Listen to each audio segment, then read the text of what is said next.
ಗಿಲ್ಲಿ ಗೆಲ್ಲಬೇಕು. ಯಾಕೆ ಒಂದು ಸೆನ್ಸ್ ಆಫ್ ಹ್ಯೂಮರ್ ಚೆನ್ನಾಗಿದೆ, ಕಾಮಿಡಿ ಚೆನ್ನಾಗಿ ಮಾಡ್ತಾನೆ. ಅವ್ನು ಏನೇ ಮಾತಾಡೋ ಕಾಮಿಡಿಯಲ್ಲಿ ಎಲ್ಲರೂ ಮೆಟ್ಟ ಮಾಡಂಗೆ ಹೇಳ್ತಾನೆ. ಒಂದು ಸುಷ್ಟ ಚೆನ್ನಾಗಿದೆ, ಬಡವ, ಕಷ್ಟಪಟ್ಟು ಬಂದಿದ್ದಾನೆ, ಗೆಲ್ಲಬೇಕು. ಟಾಪ್ 5 ಅಂದರೆ ಗಿಲ್ಲಿ ಇರ್ತಾನೆ, ಕಾವ್ಯ, ರಘು, ಧನುಷ್ ಮತ್ತೆ ಅಶ್ವಿನ್ ಇದೆ ಇರ್ತಾರೆ. ಸರ್ ಗಿಲ್ಲಿ ಮತ್ತೆ ಧನು. ಗಿಲ್ಲಿ. ಸರ್ ಗಿಲ್ಲಿ ಅಂದ್ರೆ ಸರ್ ಒಂದು ಬಡವ ಕುಟುಂಬ, ಅವನಿಗೆ ದುಡ್ಡಿನ ಬೆಲೆ ಗೊತ್ತಿದೆ. ಏನಪ್ಪ ಅಂದ್ರೆ ಇರೋರಿಗೆ ಕೊಟ್ರೆ ವೇಸ್ಟ್, ಅಲ್ಲಿ ಅವ್ರಿಗೆ ಗೊತ್ತಾಗಲ್ಲ. ಇವಾಗ ಗಿಲ್ಲಿ ಆದ್ರೆ ಅವ್ನು ದುಡ್ಡು ಹೆಂಗ್ ಖರ್ಚು ಮಾಡೋ ಗೊತ್ತು, ಯಾವ ಥರ ಬಡವ ಬಂದಿದ್ದಾನೆ ಗೊತ್ತಿದೆ. ಅವ್ನ ಕಾಮಿಡಿ ಚೆನ್ನಾಗಿದೆ, ಫೇಮ್ ಚೆನ್ನಾಗಿದೆ. ಅವ್ನಿಗೆ ಏನು ಗೇಮ್ ಮಾಡಿದ್ರು ಪರವಾಗಿಲ್ಲ, ಅವ್ನ ಮಾತಲ್ಲೇ ಮನ್ಸು ಗೆದ್ದಿದ್ದಾನೆ ಎಲ್ಲರದು. ಅದಕ್ಕೆ ಗಿಲ್ಲಿ ಗೆಲ್ಬೇಕು.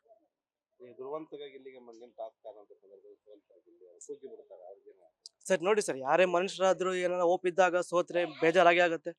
ಅವನಿಗೆ ಬೇಜಾರಾಗಿದೆ, ಯಾಕಂದ್ರೆ ಟಾಪ್ 6 ಬರ್ಬೇಕಂತ ಆಸೆ ಇತ್ತು ಅವ್ರಿಗೆ. ಯಾಕಂದ್ರೆ ಹೊರ ಗೊತ್ತಿರಲ್ಲ, ಏನಾಗ್ತದೆ ಗೊತ್ತಿರಲ್ಲ. ಅವನಿಗೂ ಭಯ ಇರುತ್ತೆ, ಲೈಕ್ ಏನಾಗ್ಬಿಡ್ತೀನಿ, ಸೋಲ್ತೀನೋ ಗೆಲ್ತಾನೆ ಭಯ ಇರುತ್ತೆ.